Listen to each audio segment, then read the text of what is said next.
Hey everybody, and welcome back to Overtakes. This is Misfit. And I'm Kel. And we're going to do our Week 2, Stage 2 recap. We're going to start off with Wednesday and Thursday, and then we'll hit you later on with Friday and Saturday. So, Wednesday, we had a couple of decent matches going here. It's our new format. We're doing, we're going to talk about the day, and then we're going to highlight one match. Yeah. And we're going to do that for Thursday as well. So, what are your impressions coming out on Wednesday here? So overall, I think that our match of the day is Seoul and Dallas. Definitely. I think that was definitely the most entertaining game, and it gave us the most by far the most insight into what's going on in the league. But we'll touch on that a little after we touch on the other ones. I want to just briefly talk about LA and San Francisco. Which wasn't a bad match, really. No, it really wasn't, but at the same time, you just kind of knew. And San Francisco's the same. Yep. San Francisco's the same team they've although Dante's picked up his game a little bit, I will give him that. And the Valiant picked up their game a lot. I think that's the biggest key from that game is just the Valiant just looked really, really good. And putting Kareev in. Yes. I can't keep saying enough. I feel like I gotta keep apologizing for fucking just ripping them to shreds for a week. I feel like we should be ripping ourselves to shreds for questioning it, but also still being able to yell at them and be like, why was this dude playing Mercy? That's the next battle with them. Yeah. Why was he playing Mercy? Well, apparently their new coach figured that out fast. Yeah, no kidding. I think he played, because he played in Korea, he did play, like in Apex, he did play a lot of DPS. Mm-hmm. I think this guy was one of his coaches from what I understand. Yeah. And he's like, yeah, he doesn't need to be holding a stick. He needs a gun in his hand and doing fucking work. Yeah, because that's what he's doing now. Because my God, he's been a beast. And it's not like Unko and Verbo. They're not like bad supports. I don't understand. Yeah, no, they've played really well. Verbo's fucking Anna's sick, man. Yeah, or not Verbo, Unko. That's right, Unko. Unko has been. He's been a really underrated support, and I kind of wish I had put him in, or at least highlighted him in our duos. But I think I'm definitely going to be watching out for them this week. Yeah. So definitely keep an eye on those supports. So we'll move on to the Gladiators and the Shanghai Dragons. Well, what did we expect here? Curb stomping by the Gladiators. Yeah, and Shanghai is not going to see the light of day until they get these new guys in. Yeah. They just. And you feel for him every fucking match, man. And it's just, and I think the other guys do that are playing him because they're just, it's almost like they're like letting off the throttle a little bit. Yeah, they're like, okay, guys, come on. It's like take a point. It's like punching a 4-year-old at this point, man. It's just, you don't want to do it. Yeah. It's just well, you shouldn't punch a 4-year-old at all, but you know what I mean. You're just kicking the guy that's already been kicked in the face like 6 times, and he's just laying on the ground. Yeah, and it's the same. He's trying to get back up, and then you just kick him again. Like that's pretty much what it is. You start poking him. Come on, get up. Poke him in the chest a couple times and just push him away, or like you hold him by the head and they're swinging at you. Looking at a bad cartoon, but yeah, I feel for him every match, and everybody, and even the Gladiator fans, man, they were just like, "Come on, Shanghai, get a map," right? Like something.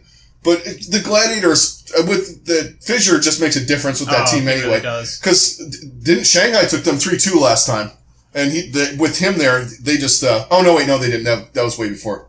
They actually curb stopped them the first time. I'm thinking of something else. But no, Fissure really makes the Gladiators look like a completely different team. I don't think we can emphasize that enough. They need help on the DPS. They do. Side. They need one more really good DPS. Yeah, because it's just like they have Surefour playing like everything. Yeah. He's 1 minute. Like Surefour is really good, but like between Hydration and who's their other guy? Hydration and Asher. Yeah. But Asher's like a tracer specialist. Yeah. And like they need a guy or someone that can play everying. I feel like I think that's what they're lacking. I feel like Surefour is kind of like Tavik on Florida. Yeah. Where he's got this big hero pool and he has to use it all because there's so much bullshit going on like with the tracer or with the other DPS and he's like switching out and playing Genji and he's playing one match he's playing Junkrat, Genji, Soldier. Right. You can't do that. No. And expect to win. No, definitely not.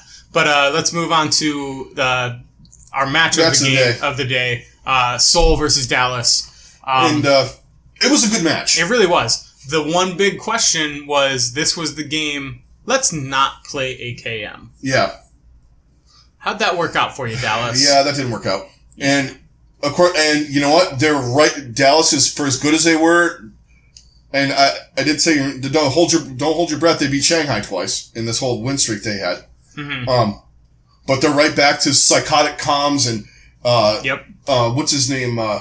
Effect, man. He's mental a little bit. Yeah. Like he is he's like he's T.O. a nutcase. He's like T.O. He was like sitting out. He wanted to work on his mechanics instead of going into the locker room. Yeah. Or the dugout to discuss the match. Right. At halftime. Look, man.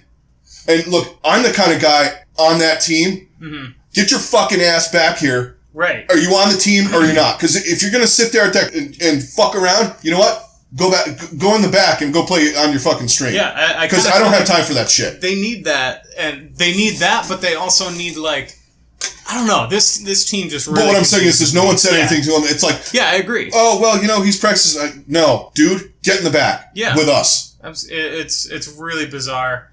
Who were they? This was the game they had Taimu on DPS again, right? Yeah. Yeah. Okay. A little bit, and then they had AKM on a little bit too. Yeah. Like I know AKM was not on Hanamura, and I remember seeing that and being like, "What is happening right now? And why are you not playing AKM?" And then they put him in the next couple maps. He was on Hollywood. Hey, guess what? They won. Yeah. I mean, yeah, Dallas was right in every one of these games. They were, but at the same time, they couldn't finish either. No, and Munchkin and Bunny both were just making XQC's day the absolute worst. Munchkin hit him with, I think they said 5 pulse bombs on him. Yeah, 5. I would have rage quit. Oh my god. I would have been like, F this. I don't care if you ban me. Right. I'm done. And it seems to be that they're targeting him because when he's down, the whole rest of the team completely falls apart. And Mickey doesn't do well without the Winston. Yeah. Like it's like he can't fend for himself. Right. Like sometimes with D.Va, you gotta kind of fend for yourself a little bit because Winston's gonna die. Or he's gonna have to pull out. Yeah. Like and it's just. And when Mickey gets left alone, it just completely falls apart. And then they're out of sync again too. Everything just collapses on them. I don't know if it's their support play was just not anywhere where it needed to be. I think that's something they need to look at. They just weren't where they were with it. Yeah. Because I was like, oh, Harry Hook and Custer are looking good, and they didn't look good against Seoul. And it's probably some of it has to do with Seoul. Oh yeah, I mean there's definitely nothing taking away from Seoul because wow, they were just wrecking. And I don't think they could, like, I feel like Seoul is getting to a point, they're similar to London where, like, they'll put out a lineup and it doesn't matter. Yeah. Because they're just going to steamroll. Well, what I think it is with them, too, is, like, I think in the last time, like, everybody knows how to drive a car. Yeah. And they were driving somebody else's car, in the Mercy meta. Yeah. And, you're kind of doing okay. I mean, you can drive, you can get to the grocery store or whatever. Mm-hmm. But when you get back into your car, you're comfortable and you're just ready to go. Just like, all right. Now we're going to do some business. Now we got this. Yeah. I think that's what happened with them. Because for sure. It's just, they got Toby back on Lucio and Jaehong doing his Ana Zen and even Toby playing Ana a little bit. It's just like a totally different team. Like the questionable DPS is gone. Yeah. Like everyone was saying, well, Bunchkin. That's like the third time. Bunny Munchkin. Maybe we should just call him that. Maybe we should call them Bunchkin. Bunchkin. All right. So we got Bunchkin and Fleta. Yeah, Bunchkin and Fleta. Because it's usually going to be one of those two guys in Fleta. Bunchkin and Fleta. Fleta you don't have to worry about. No. I mean, he was getting focused down a little bit because I think the other DPSs were the Bunchkin was not doing well. Yeah. I actually like Wakid better, but that's me. Yeah, he's more of a projectile. I think he's super underrated. He's more of a projectail like Fleta. Like they'll put him in on Junkrat and stuff like that. Yeah, he's more the guy that they put in when Fleta's got to take a break. Yeah. Or play Roadhog. Yeah.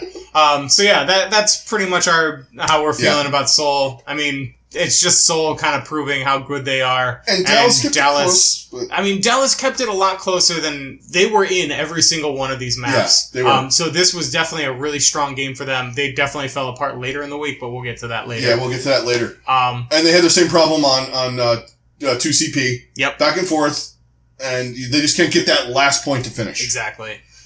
So yeah, let's move on to Thursday. All right. Thursday.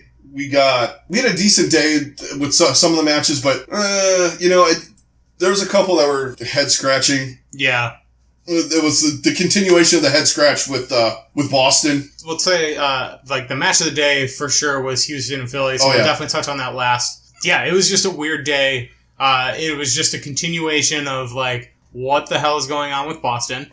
Yeah. And then also, Florida played London way better than anyone expected them to. Yeah, and I think better than London expected them to. Yeah. Because at halftime, I think London was kind of like, what the fuck? And then they came out and they actually curb stomped the shit out of them on Kings Row. Those first two maps, Florida was making them sweat. Yeah. I mean, they beat them on Volskaya. Right. Because we said... Right, yeah. We went into it. It's like, well, we already know London's going to win Volskaya. And they'll probably... Well, apparently not. Yeah. But, I mean, and they're much like the other teams. And I wanted to get into this really quick. London was a little off in that game. Yeah. At least it seemed like to me. I don't know. Definitely more so than they seem like. Their supports, Hagapone and Closer, kept them in the fucking game. Yeah. And until they got their... until Prophet started going off. Yeah, until Prophet started, being his normal self. Wow.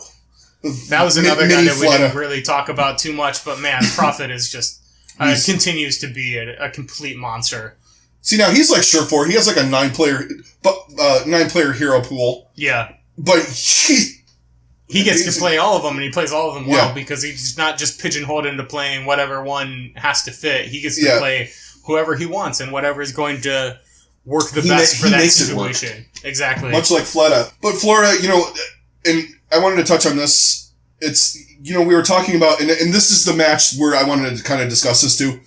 Now, London's doing this split squad thing. Mm-hmm. They can run scrims with each other, but they can also break the group up into two and focus on both matches for the week. So, because they ran two different lineups, except for a couple guys. I mean, Prophet was in there, and Birdring was in and out. Yeah. I think Prophet played and most Gesture. of both games. You got certain people that you're going to have in there, but you have other people focusing on, especially your supports, where you're going to be shot calling and calling, where to go, how to go in, and, when to engage and whatnot, running both maps. Now, Florida just has one set of players. Right. So and you can totally tell Florida came into this game, they were ready for this team. Oh, yeah. They knew they looked like set. They knew what they wanted to do and what they wanted to accomplish. For the most part, especially in the first half, they definitely did that. They're terrible on Kings Row, though. Yeah, and then London was just like, oh, okay, here's how it's really played, guys. But then in the later match, Florida just looked garbage, completely lost, and it's very, very apparent that they put all of their effort on the London game and then just completely ignored Boston. Yeah, or maybe touched on it for a minimal amount of time, especially because it was a quick turnaround too, so that didn't help them either.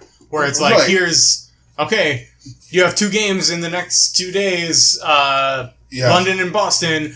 Which one are you going to prepare for the most? You're obviously going to prepare more for the London. Right. And, even the Gladiators, to this whole point that I'm making, they stomped Shanghai, which they probably didn't do much preparation for. But still, they got stomped later on in the week. It's just a point that I wanted to make. Yeah. And that's why these guys, it's paramount that they get the players in. And I think as the league goes on, that's going to get more and more important. Yeah, I think teams are figuring that out. Especially in the next season. Like right now, they're all sitting in the same city. What's going to happen when these guys have to add in travel time and going to all these places? Right. That's going to make having things a full roster. Yeah, I mean, even if they did it where you got, you're doing California, New York, maybe Florida and Chicago, say. Yeah. Or, you do a week's matches in Seoul. You do like a week's matches in Seoul, then you come back the next week and you're doing them in, San Francisco or something. Right. Because I don't think they have enough teams right now because the Seoul flying back and forth to the United States every week would be hard. Yeah. and vice versa. But Yeah, that's gonna even any travel at all. It's gonna fuck them up. Yeah, you got to have a full roster. Yeah, and definitely. I think that's why some of these teams are like, we can't fuck around with this stuff. We need to get more of these people in. But the other game is New York and Boston, and I mean, this was just a game that's just showcased how freaking good New York is. Yeah. I mean, Boston is just kind of like, what the hell is going on? But at the same time, New York is like, we kind of had some questionable things at the beginning of the stage, just because they weren't. They really benefited from the Mercy meta. Well, it didn't take them long to figure it out, though. No, I mean, it's not like they were losing like fucking. They lost what? They lost a soul. Yeah. And it's not like they were like, oh my god, what's going on with New York? They're going to lose all these games. But at the same time, they came back and they just look like they did in the first stage. And man, this team is terrifying. Yeah. And Sabi Obi, that's the terrifying there. That is. And their tanks are good too, but Sabi Obi is just. That dude is so good.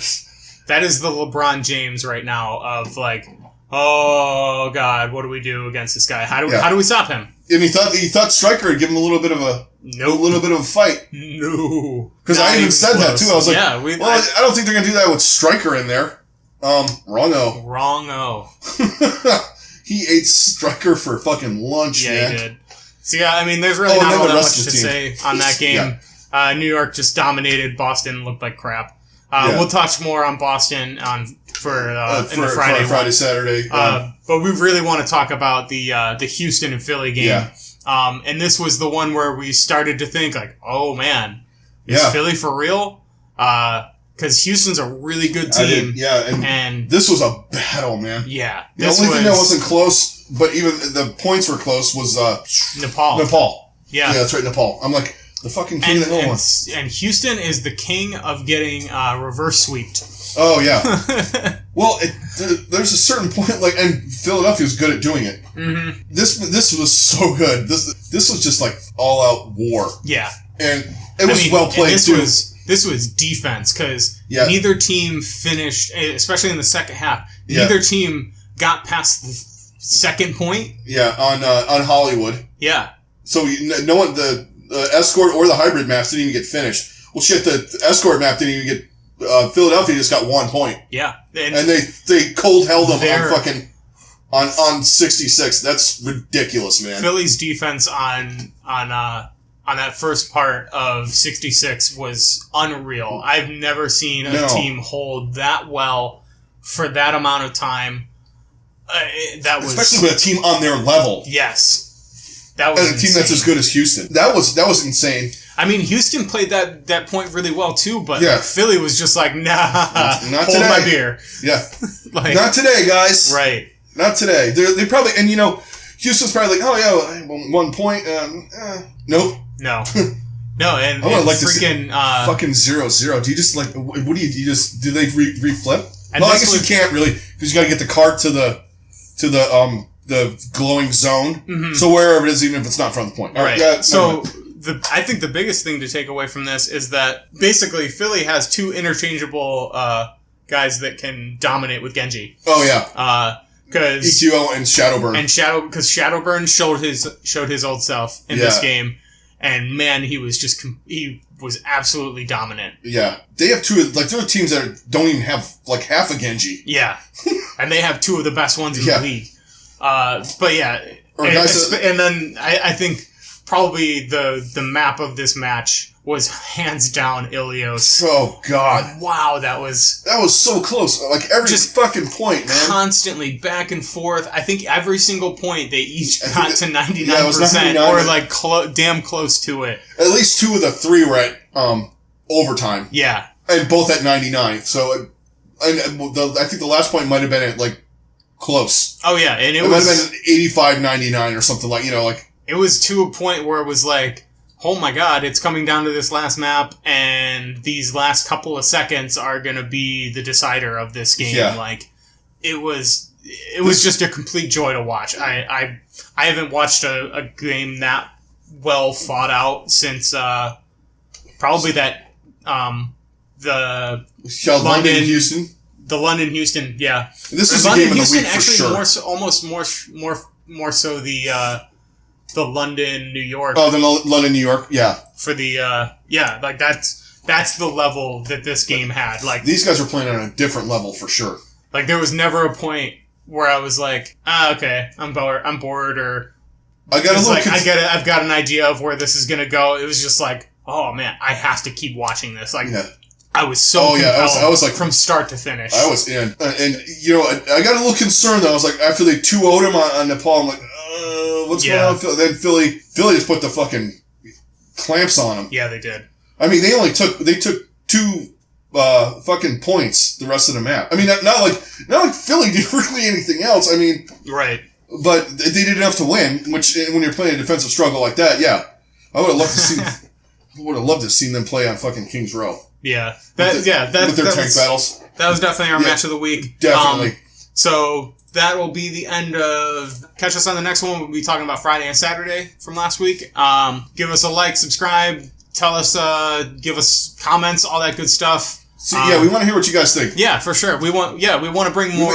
We want some discussion in with this because that's what we're really about. Yeah, we're into talking about this, so we want to hear what you guys think. Yeah. Definitely, tell us if you think we're absolutely fucking insane for picking our matches of the day. I'll come right back at you and say you're crazy if you don't think that fucking Houston-Philly game was. I mean, that's my for the week. Yeah, sure. For the week. But, catch us on the next one, guys, and we'll see you later. We'll see you later.